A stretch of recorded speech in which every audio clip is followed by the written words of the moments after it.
became part of the Roman Empire, and then Roman Empire became Christian in the 4th century AD, it was turned into a church. And so it was continually used for, actually all throughout the Middle Ages, from about the 6th century AD all the way up until, just a few centuries ago. It was used as a church. And I didn't know this until my readings, some of the stuff I was reading along on this trip.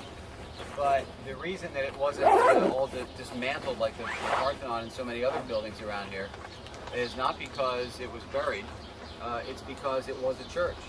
And when foreigners came here in the 1600s, 1700s, 1800s looking for Greek statues that they could sell back home and bring a huge price because they were these priceless antiquities, they didn't mind ripping the Parthenon down because it was either a pagan temple or a mosque, and the other buildings were the same. If this was outside of the Turkish part of town, it was still a Christian church. They weren't going to rip apart a Christian church.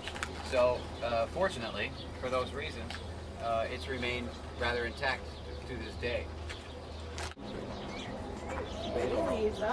Something happened? Yeah? Can I eat it? No. How about you smoke it? Yeah, you gotta smoke it. Oh, ew. I forgot. Fresh or dry? Try it out. Let me know.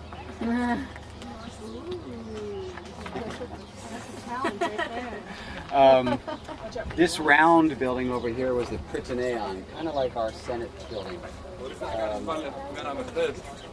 But the Athenian democracy actually had both the radical aspects that I mentioned before, where everybody voted for certain things, and it also did have representatives. But listen to how this worked. This is rather extraordinary. Cleisthenes, the Athenian leader who set up the democracy in 512 BC, and he did so by going up to Delphi. His family was very rich, extremely rich.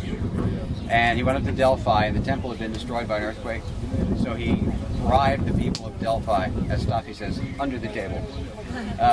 He bribed the priests of Delphi and said, I will rebuild your temple. I'll pay for the rebuilding of your temple if you give out a prophecy that tells the Spartans to make me the new ruler of Athens.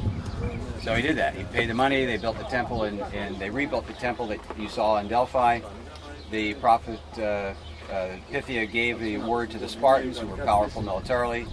They came in here, they got rid of Pisistratus and his sons, and Cleisthenes was made leader.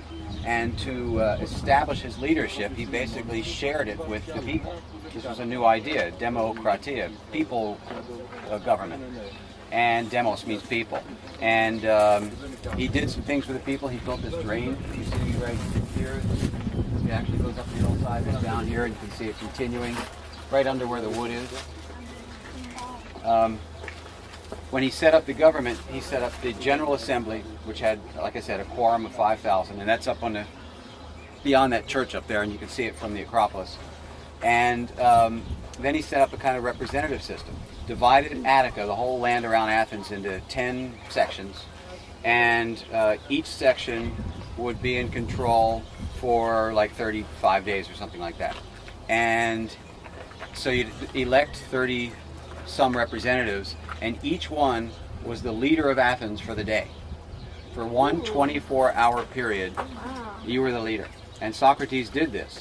Socrates was an Athenian citizen, and you had to stay in there. You had to be there for 24 hours. You had to be like on call.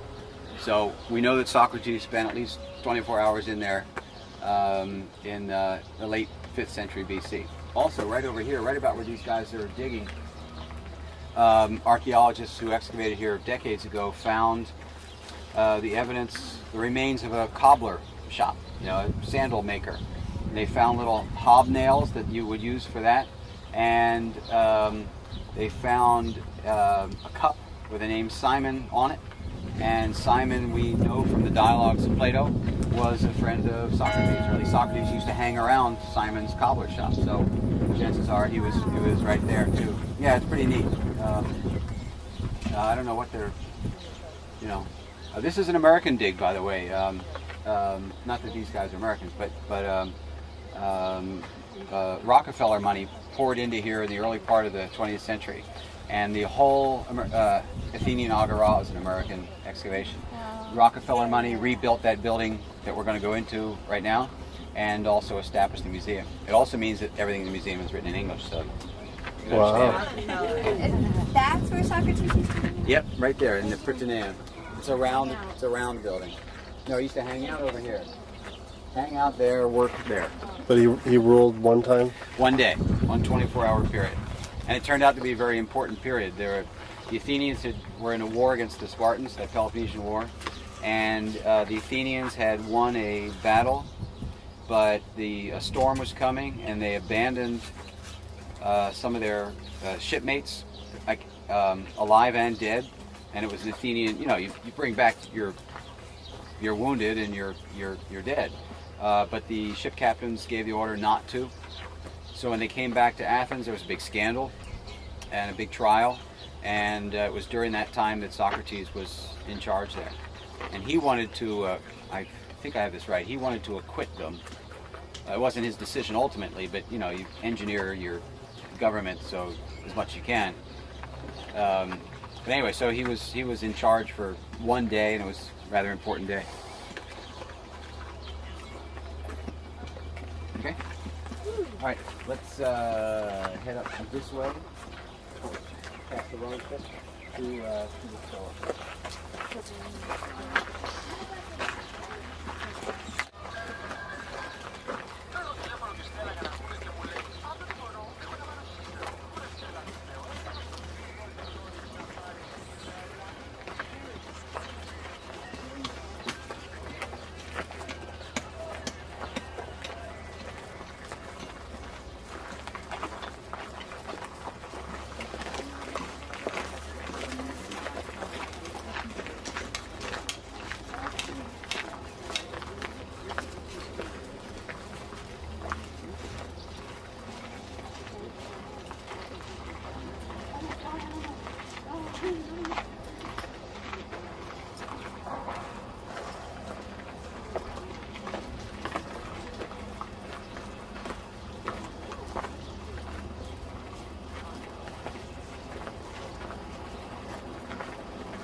Was born literally from the earth. And Hephaestus tried to have sex with Athena, the Persian goddess.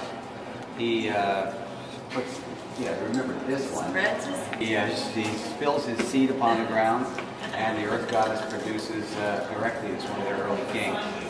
Sometimes he's described as half snake and half human. Snakes, of course, live in the earth. So they really pride themselves on this fact that they were originally here. And historically speaking, it's correct. I mean, you see Mycenaean material there. You see the feed figures in the bottom left, and the seed figure in the bottom left, the stirrup jar, a couple of keys, and typical Mycenaean octopus pattern and spiral patterns and so on. So they were certainly here in Mycenaean times. And then in the first couple of cases here, you've got Dark Age stuff and geometric materials as well. But the really cool thing about this museum, because it's partly from the marketplace, partly from the government buildings, partly from burials that were up on the hill. For one thing, they have an intact burial.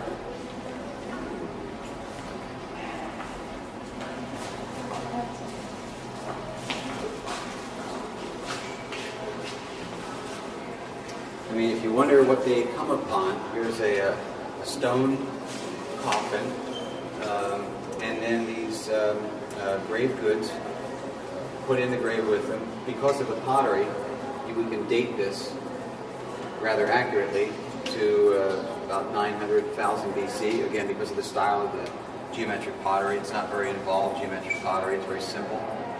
And also by the bronze accoutrements that she's got on. She had a necklace. She had these two pins holding her chlamys, or her toga for the Roman word, in place. She had 2 bracelets and a ring. So, You said like the other places like in Crete that they just toss the bones, and now like could they take these bones now or like do the just? I suppose. What the? Yeah, neat. And this over here.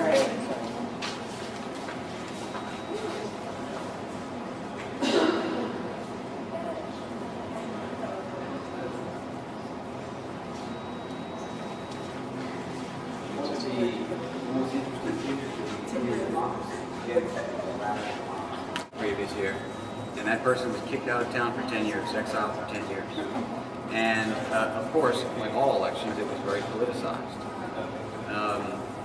The great general of the Battle of Salamis, Themistocles, who interpreted the Delphic Oracle, hide behind wooden walls, let's build our navy, let's train our navy, we can defeat the Persians that way, trick the Persians, engineered this great victory which saved Western civilization.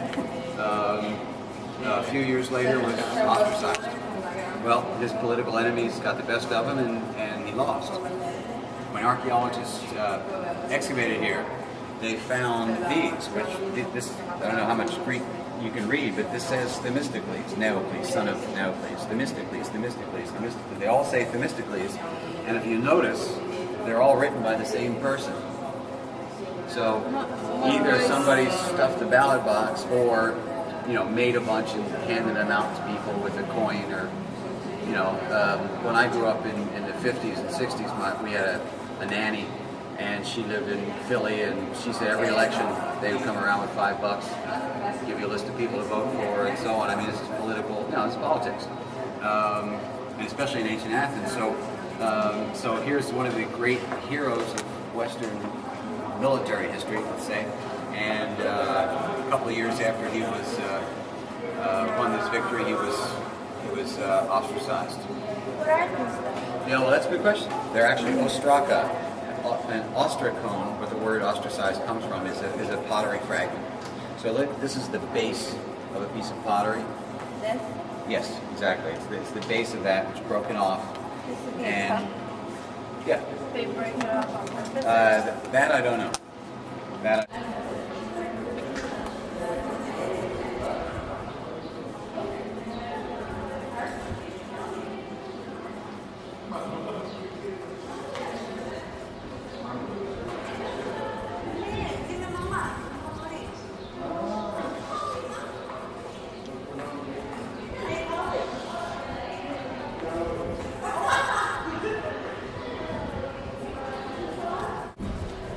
hope we're not too close to the person we're trying to view.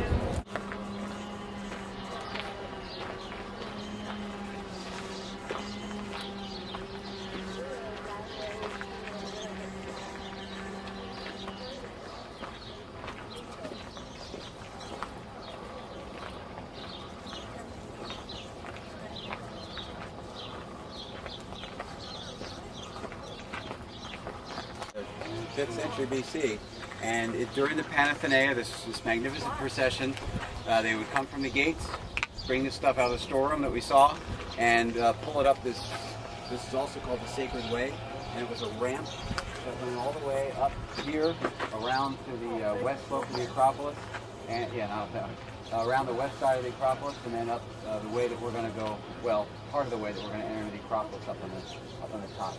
From here, you can see in the wall over there on the far left, just below the Erechtheion temple setting out there, some column drums. And Thucydides tells us that after the Persians came to Athens and stood right on top of that hill right there, the Areopagus hill over there, and shot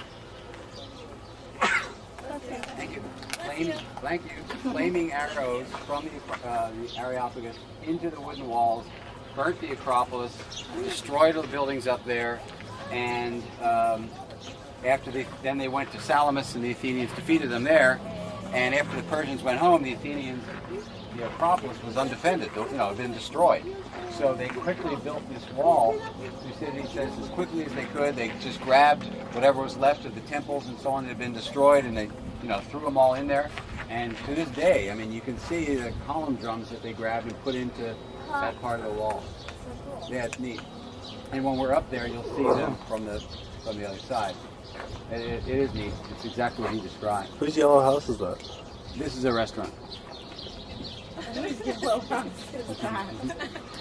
didn't have to pay to come into it. How dainty. Yeah, it is. It's a nice view and all. There is a natural spring on this side of the Acropolis. It's let's see, if you go to where the house, the yellow house is, and up there's a kind of a cave entrance above the. Oh yeah. It's kind of in there, not exactly, but it's kind of in there, and it goes down, all the way to like. Not just about where the level we are, but I mean in there. But there's a spring there, and one day they left the gate open. And law courts were originally, way back in geometric and archaic Athens. And in fact, when somebody was found guilty of a capital crime, they would kill him by throwing him off the rock. Cool. Yeah. Also, if you've read Aeschylus, the Oresteia, the trilogy, at the end when they talk about the cave of the Eumenides and so on. That's just underneath that. It's just a little spot that's associated with mythology.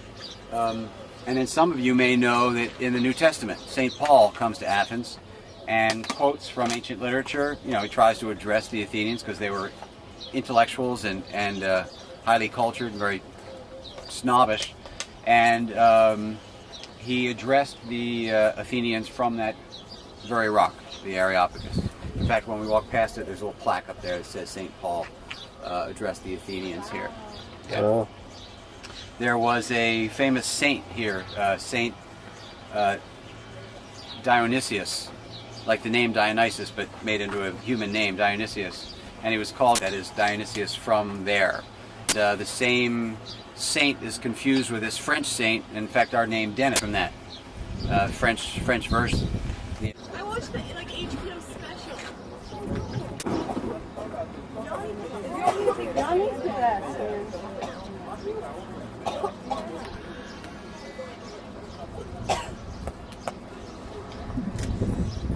And he built this theater also. Needless to say, it's been largely reconstructed, especially the seat. New age. I wonder what's going on tonight. And you'll notice the stage building, scene building as it's called, really does come up very high. It really cuts off this theater from traditional Greek theater, ancient Greek theater, with a big round orchestra. This has the semicircular and then the big stage building with architectural. There are two theaters on this slope. This one here, which, as I said, the Romans built in the 2nd century AD, and then the original theater of Dionysus on the other side, which we'll see in a few minutes, where the original plays were performed. And we saw that from the bottom some yesterday, but we'll see it from the top today. Remind you that this was where the Mycenaeans lived. It was not a big, powerful empire citadel, imperial citadel like Mycenae or Tiryns, but none back then. And you saw some of this stuff in the museum. It starts with a propylaea, a gate. The ones that we've seen and or reconstructed in our minds don't come close to this. What you're looking at here is ignore this. This is a modern reconstruction from some ruins. But this whole thing is the gateway. Not the tower over there, but the building to your left, the monumental 5-door entrance in the middle, and then there's another building over the right. It really is just a magnificent construction. This is the gate, not the Parthenon. That's right. This is the propylaea, they call it. And they built it half through the Parthenon. Nice job. Yeah. Okay. And if you look over here to the left, right under that wall under there, you can see part of the original ramp that they used to get up here.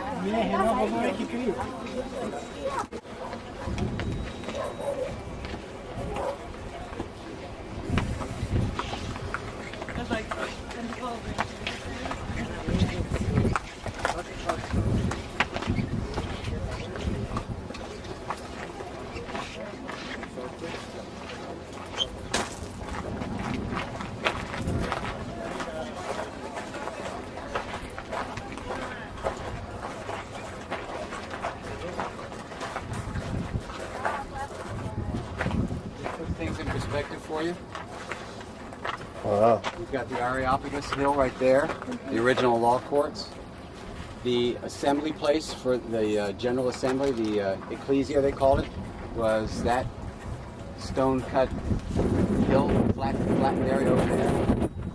The ends of the city walls basically went from, well, you see the Temple of Hephaestus out there? Yeah. Well, behind that there's a big church with red dome and so on. That's where the Kerameikos is. So the city wall started at the Kerameikos, swung around to where the assembly met, kept up on the top ridge of that hill where the monument up there is. It's called the Philippapis Monument. And then down to our hotel. So the city was within these The walls? city was within these walls, 300,000 people. So people had all these houses in here and stuff? A lot of this was all houses. Everything you Built see right up in to here. Yep. Oh. Yeah. And some ancient burial mounds and so on. And the Persians were right there and launched their arrows. Burnt the predecessor of this town. Bastards. Lois, is like the Nike temple gone? Wow. Yeah, there's a temple up there, but it's dismantled at the moment. Gone? And they'll put it back. But I thought they'd been working on it for years. I thought it was sort of finished. But I guess not. That could be. Okay.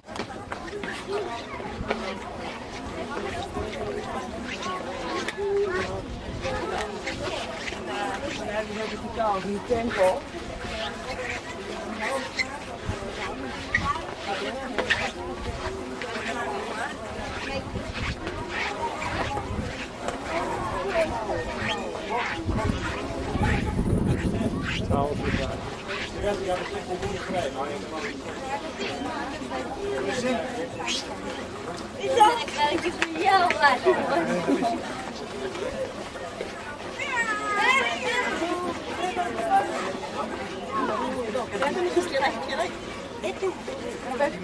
Grande que faz, de hora. É? Choro comer.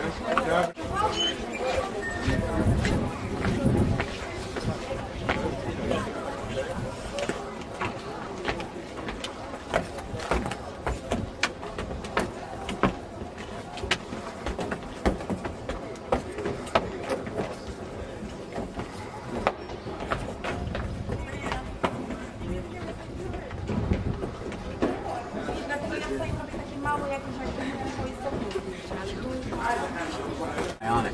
This wouldn't make any difference. This is not a course in Greek architecture. But why it is interesting is for the following reason. Doric, the style with the flat pillar type, was a traditional conservative style. The Ionic, with the scroll column, was a more avant-garde Eastern. Well, Ionia is in Asia Minor, it's in Turkey, a more luxurious style. And traditionally, the Greeks built their temples as Doric temples. You don't make your religious architecture something new and wild. You make it something traditional. But the Athenians associated themselves with the Ionians. That's why they get in trouble with the Persians in the first place. So the Propylaea here and the Parthenon both are kind of mixture of both styles. And right here, you can see a Doric sits right on top of the floor, the base, without any kind of molding or bottom to the column. It just sits right on it. Whereas an Ionic column has this rather elaborate molding at the bottom. It's thinner, and the flutes, the scallop shapes, are there are more of them. They're thinner than they are on a Doric column. So this is the more conservative traditional style. This is the more elaborate style. And not unique, but rare is to mix them in one particular building, which they do. A big central doorway and then two smaller doorways and smaller bar sides.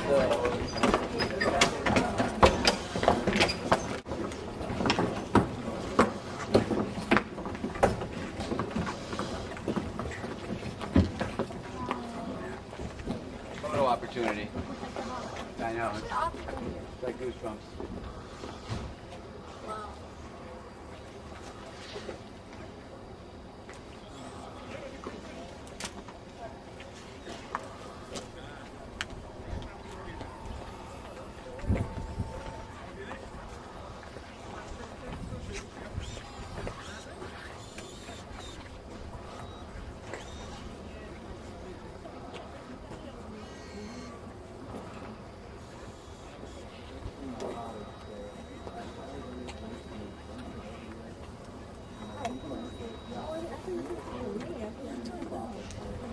take a picture, you can. It's like my 20th time here.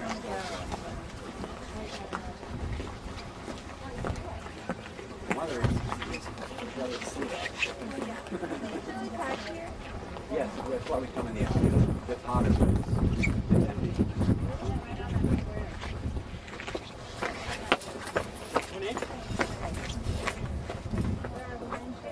Oh, very good. Wait, yeah.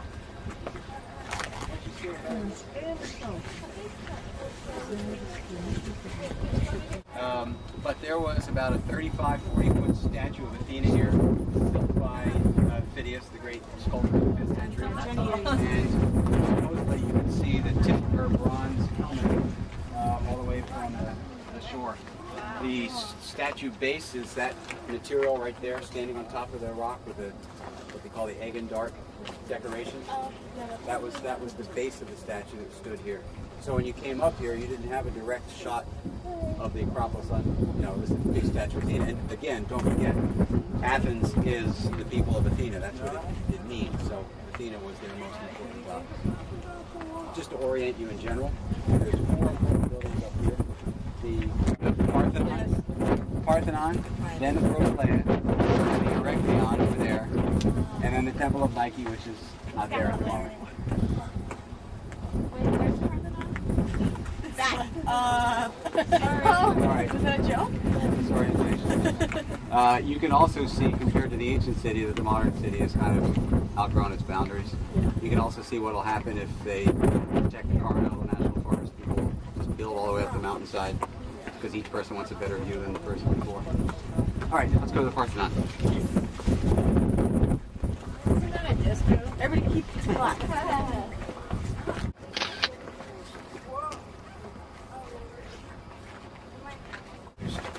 And until 15 years, and wear sneakers on a regular basis, especially in Europe, or sandals. I mean, everybody wore hard. Parthenon has this different appearance, this incredibly majestic appearance, because it has 8 columns across the front and back, and not the usual 6. This gives it a linear expansion, which again just adds to its majesty and changes the proportions almost entirely. If you think of the Hephaestus temple down there, which had 6 columns, they look more squat, more compressed, and this one clearly uses the space very well.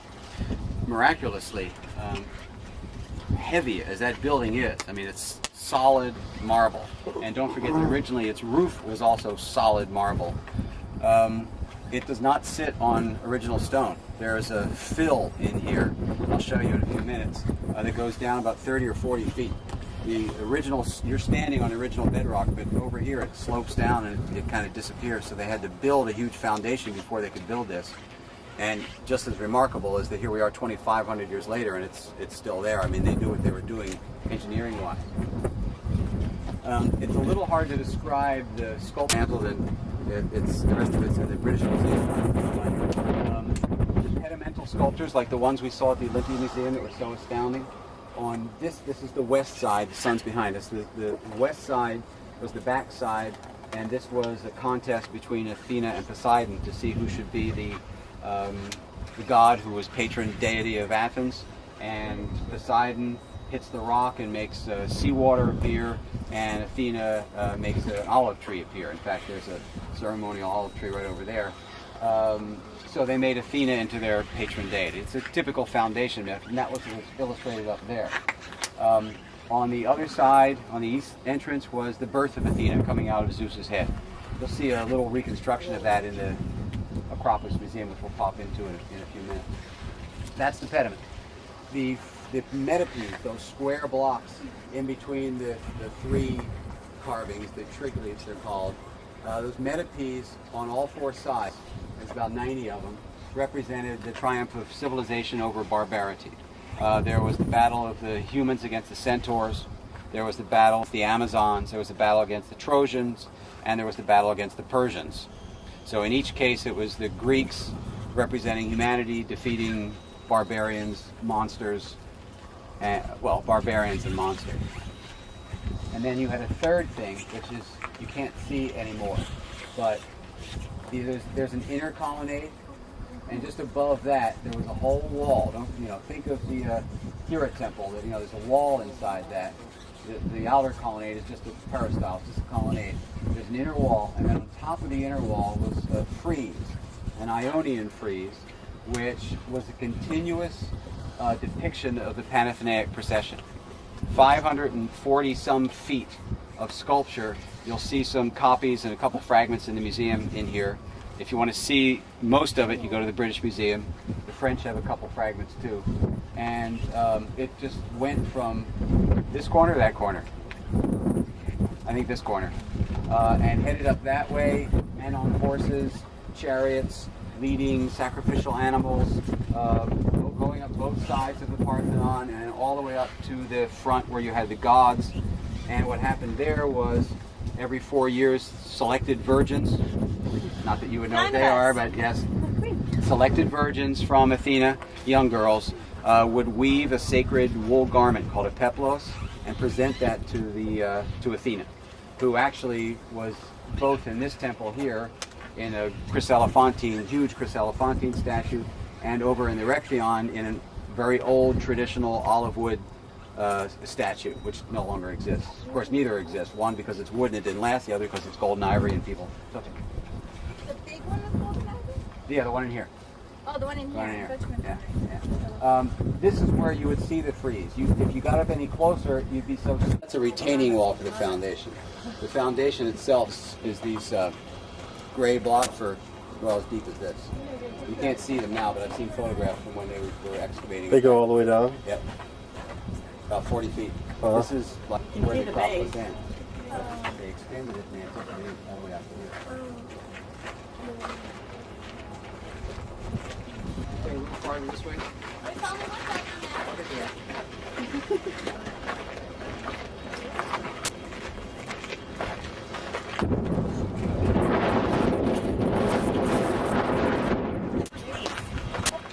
Just like the one that we passed by at Epidaurus.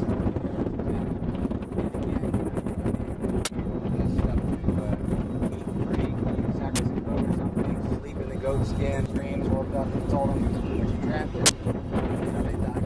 You have in antiquity there was a road. Can you speak a little louder? Sure. Yeah, I'm looking downwards. In antiquity, there was a road that was built around the Acropolis. There's no remnants of it now, but there was a way of getting around all of this. To your far left, that's the Theater of Dionysus. Had most of their plays performed. Some of their plays were performed outside of Athens, but for the most part, the great Oedipus, for instance, in 427 BC was performed right there.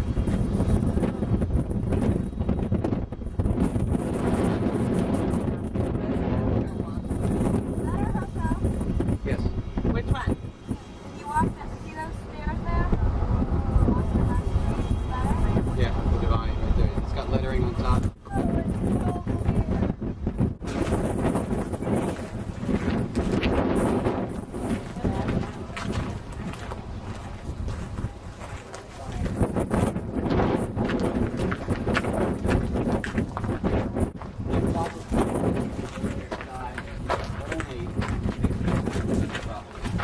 Which is a lot. I'm not talking about the stuff that the British and the French carted away. What they found here was this. After the Persians burnt the Acropolis, trashed all the buildings, the Athenians, not unlike what's going on in New York right now, there was a movement as there's a movement now to like turn the World Trade Center into kind of a monument park so that people don't forget. Well, the Athenians thought the same thing, and for about 30 years, nothing else was built up here. They were in the process of building a Parthenon, that is a temple to Athena, when the Persians came. So there was part of an old temple, there was part of a new temple, and there were other smaller temples that were built here during the reigns of earlier tyrants, that is dictators in Athens. Pisistratus, who I've mentioned several times, Cleisthenes, Solon, some of you maybe have heard of Solon. He was one of the first of the great leaders of Athens.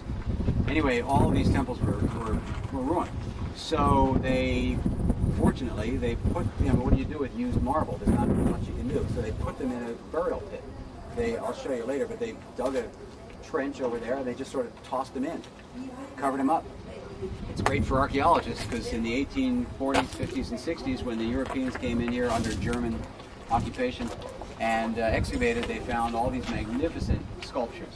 The most magnificent things you'll see, although there are many, you'll see a lot of small pedimental sculptures and so on, but you will see these chorai, they're called, statues of maidens with the paint still on them. Not as vivid as it was originally, but not quite life size, about a half to three-quarter life size maidens dressed in elaborate robes, elaborate braided, sometimes hairdos, and you'll see the original paint on a number of these statues. There's a little semicircle the way they've got them set up in there, and that's pretty damn exciting. And then in the last two rooms, there's some fragments from the Parthenon frieze, a reconstruction of what the Parthenon pediments look like, some plaster casts of the stuff that's in the British Museum or the Louvre, and in the very last room, there's one of the caryatids, one of the woman-shaped columns that's used in the Erechtheion that we'll go look at after. Lois and I'll be there for questions, and why don't you take like 10 minutes. How many pillars are down the side?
big one at the Lucis Museum.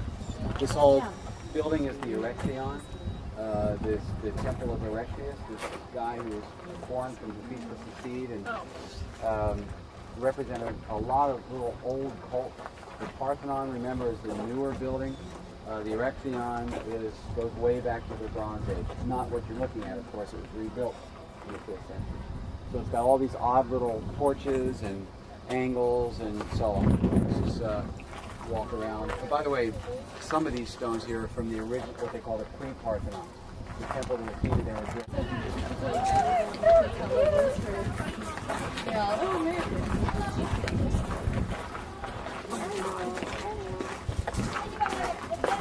These little girls, yes. 4 years before he died here. Anyway, then the site, we go to the next hill. We want.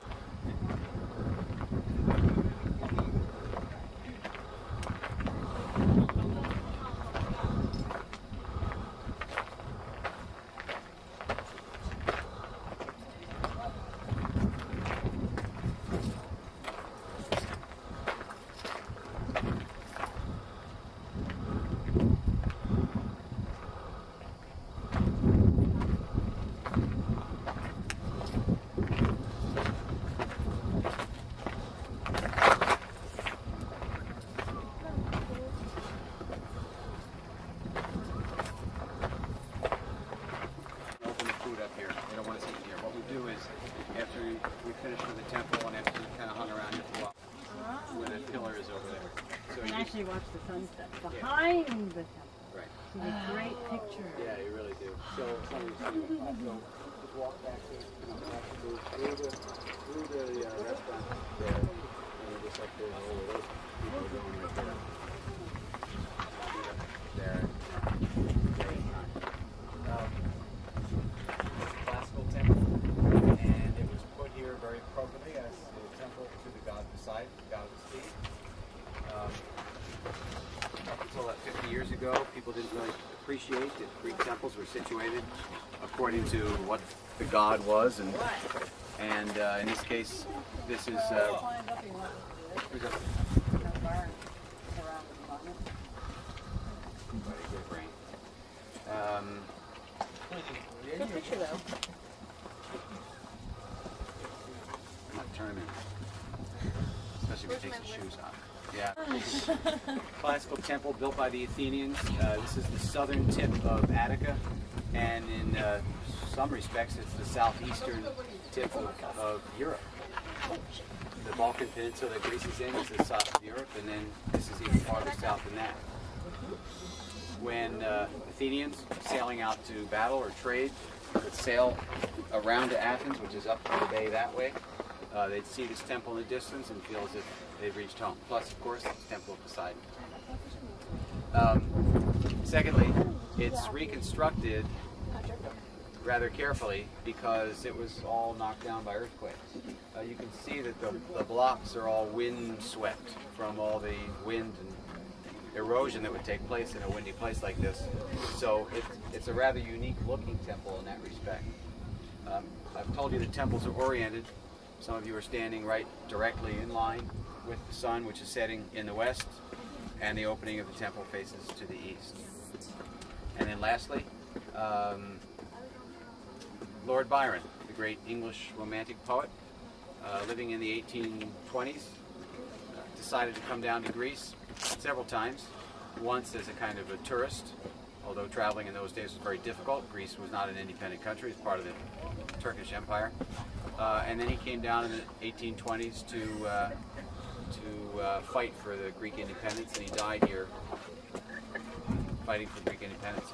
He carved his name on the second pillar over there. I'll take out my binoculars in a minute and I'll show you exactly where it is. Okay? So it's a very picturesque place, that's why we're here. Some of you know that all the brochures talk about sunset at Sunion, and for some reason they come down here at 5 o'clock in the afternoon, which makes no sense to me because the sun sets around 8:25. But we will be on that hill over there from, say, 7:30 on, and watch the sunset for real. Okay? Make the dock.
Is it true, Saul? I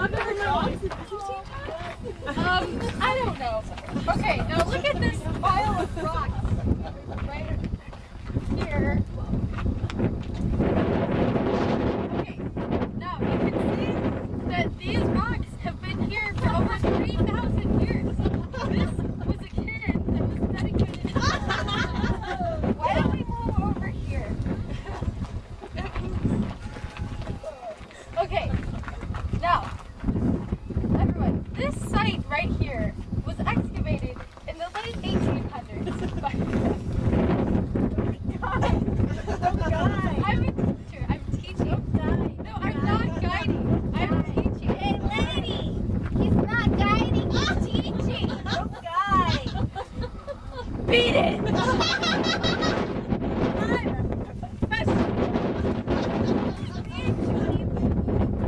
Hey, lady!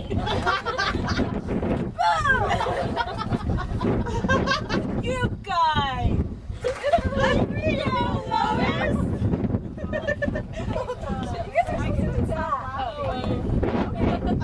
Okay, see?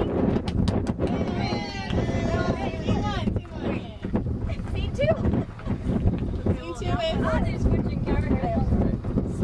Don't lose that hat! You got such a little head, Solomon! Yeah, like you guys said, you didn't really actually pull it down. It's just a ball cap. It's not a hat. Guys! Facing this way, guys. Oh, red guy. Wait, hold on. Okay.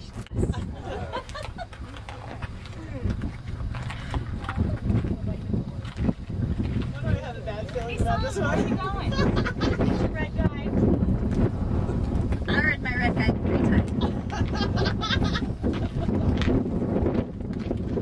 Solomon, why the hell did I get a B in your class? It's your red guy. I got an A. Damn it. Hey guys, there's a stray killer of us. Where? Should I kill it? Kill it! Should I not kill it? Be a sanctuary of Leah.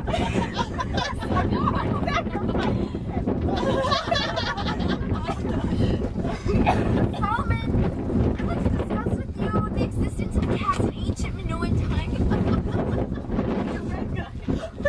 I already read it.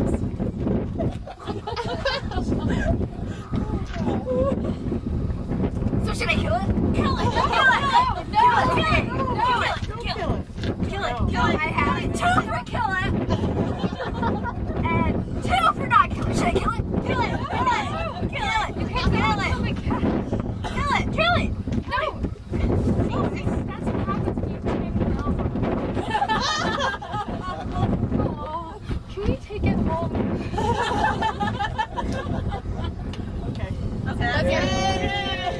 Okay, this is called Scene 3 at the Olympic Stadium. Okay, guys. Since Solomon had us come here to the Olympic Stadium, we usually do a race. So you all want to race? Yeah, I do.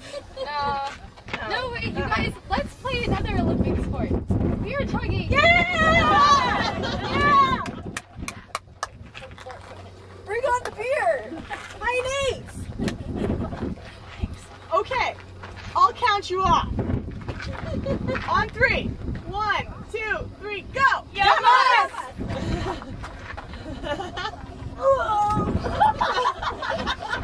I'm done.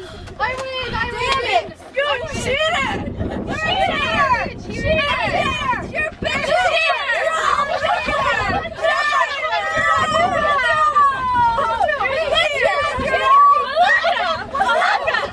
Wow. There's another one. Everybody, find a doorway!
skit.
They were bringing, in the Roman period, brought the